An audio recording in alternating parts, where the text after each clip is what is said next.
Hey everybody, welcome to the garden. I hope you're having a great day. Shout out to the lemon and lime lovers and everybody in between. It's time for a very special video. And if you're interested in any of the services I provide, please check out the links in the description below for both the Patreon and Discord. Okay guys, so if you've been following my YouTube, then you know I've been running a small account challenge, essentially starting from $100 and getting it to however high I can. And so far we've gotten the $100 to $400. We are fluctuating between 400 and like 320-ish, 400. So we're going up and down. But once we decisively break past 400, we can then start our third leg of the challenge. So the first leg of the challenge was just doubling, right? So getting the 100 to 200. And then the second leg that we're currently in is 200 to 400. And then the third leg, hopefully we get there, is 400 to 1000. Now, the first leg of the challenge, I traded a specific trading strategy, a price action strategy that focused only on Ethereum. And this current trading strategy for the second leg is actually different. It's actually using Ichimoku. So I plan to use different trading strategies for every leg, just to kind of display and show that with proper risk management, most strategies are profitable.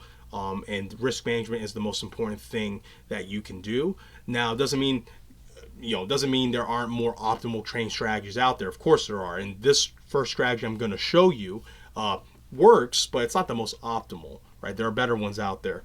But risk management is paramount above everything. Now, the strategy I use to double the account from 100 to 200 is simply a breakout strategy. So what I would do is look at the 1 hour trend, okay? So I would determine whether or not the 1 hour was in a trend for Ethereum. And then if I could see a trend, I would see, is it up? Is it down? Okay, simple. I know, really, really simple. And here's an example of a downtrend. Now, the way I would see this in real time is I would wait for this low pivot to have been taken out, okay? Now, if I came in later and it already took it out, then I know, okay, we're likely in a downtrend. And if I was sitting around waiting for price to break this level, that's what I would do. I would wait until this broke to confirm that the 1 hour was likely going into a downtrend, at least for some time. Now, once that's determined, I would then drop down to the 15-minute.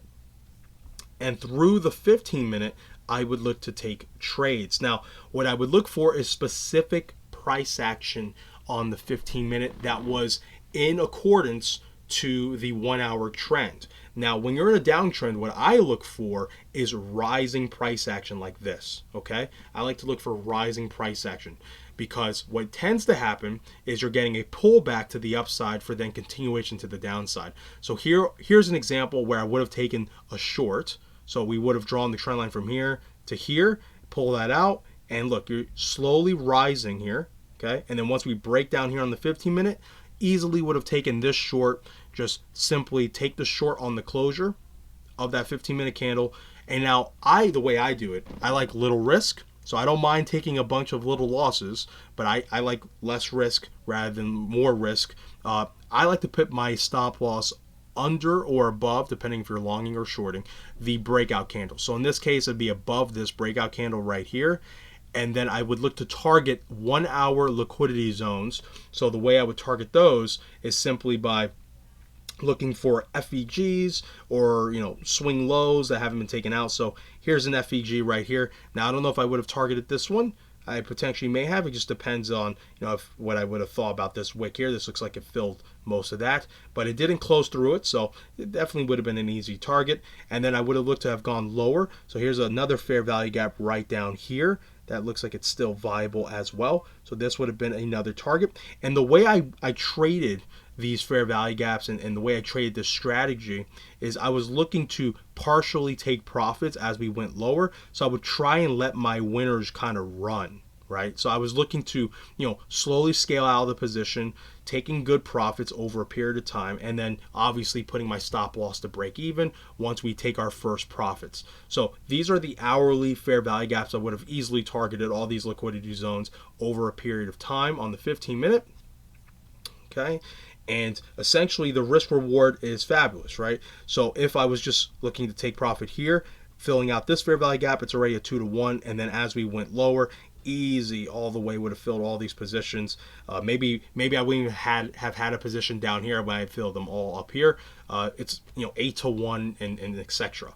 All right, so that's how I would have how I did trade the Ethereum leg of this challenge to the short side. Now, what about to the long side? So same thing. It's the same exact thing, just vice versa. So here we are to the long side right here.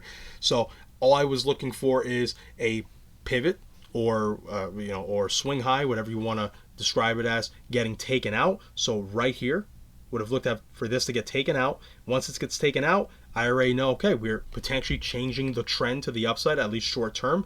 So once I determine that on the 1 hour, now I'm going to go back down to the 15-minute, come back to that level, and look for descending price action, right? So now instead of ascending price action, I'm looking for descending price action. So I would look for not this, I'd look for this, okay?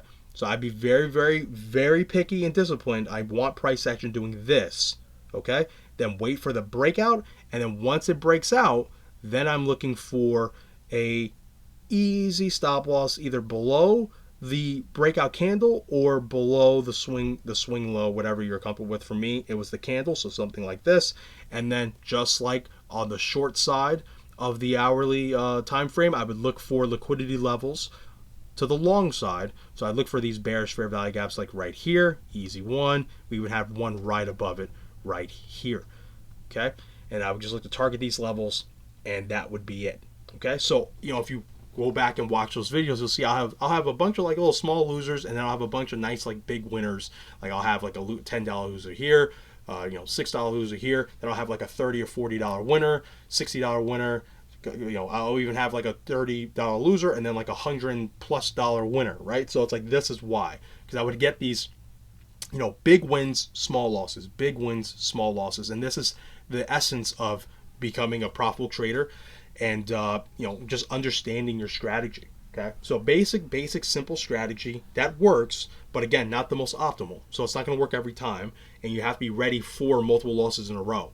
All right. So this is one of the strategies I used during the small account strategy, the first leg of it.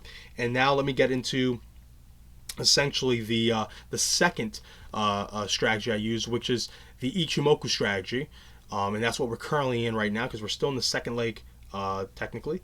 And let's actually go to a chart that will match up with the strategy here. So we'll do ENX USDT, and let's do the MEXC futures contract. Yeah, okay.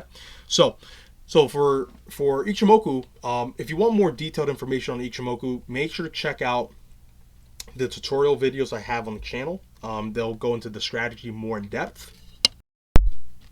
But simply put, I'm looking for a trending move, clearly, but I want the 4 hour to match the 1 hour. So let's start with the 4 hour. Okay, so what I'm looking for in the 4 hours, essentially what you're seeing here, again, this is not perfect, but this is the closest I can get to right now.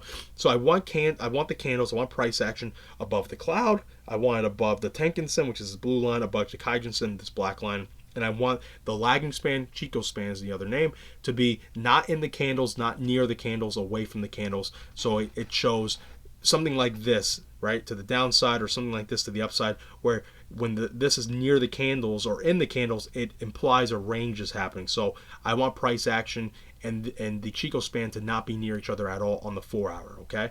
Now the 4 hour, this is showing signs of potentially move up, but if it stays around this level for a couple more 4 hour candles, you may start seeing this trade into here, and then we go into a range on the 4 hour. But ideally right now, this is looking like a uptrend on the 4 hour. Now when I see this, I look to the 1 hour, so I'll go down to the 1 hour time frame, and I'll look for an entry. I will look for a 1 hour entry, and I will follow the 1 hour trend. Okay, so what I mean by that is when I see price action break up, kind of like it did back here, because I'm looking for the 4 hour trend to essentially match the 1 hour trend. I'm looking for only longs in that scenario. So if I see price breaking above the cloud, above the lines, and the Chico span away and above the candles, then I'm looking to enter a long, and then I follow the 1 hour trend until it ends. okay? And then I wait until I get another entry on the 1 hour if the 4 hour trend is still intact. That simple. So that's what I did over and over and over. And we're getting very close to potentially finishing out the second leg. But that was my strategy, right? And I actually took this BNX long back here and rolled it all the way up towards around like $70. And then I had to close it out because the Kaijinsen, the black line here, went flat. So that told me that while the cloud also went flat, so that told me I had to pretty much close out my trade. So I did, took my profit, and since then it went into a range. So now I'm waiting for it to break out of that range again, and then I'll look to potentially long it again as long as this 4 hour trend is intact and this doesn't fall into a range.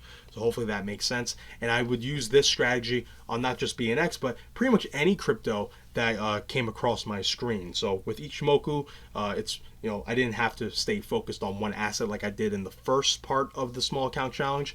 And this strategy I could apply to pretty much every crypto that I came across. Okay, so that is the two strategies I've used so far. I do have a third strategy I'm thinking of using if, God willing, we do succeed in the second leg and we get to the third part of the small account challenge. All right, everyone, if you have any questions, make sure to leave a comment or, make sure to join the Discord. Ask me there. You can get in contact with me very easily on the Discord. And if you'd like to join any of my services, check out that Patreon link below. I do a day trading service, swing trading service, and a tutoring service, which I highly recommend. Okay. All right, everyone. Remember, be patient, be vigilant, and be nimble. I love you guys. Take care.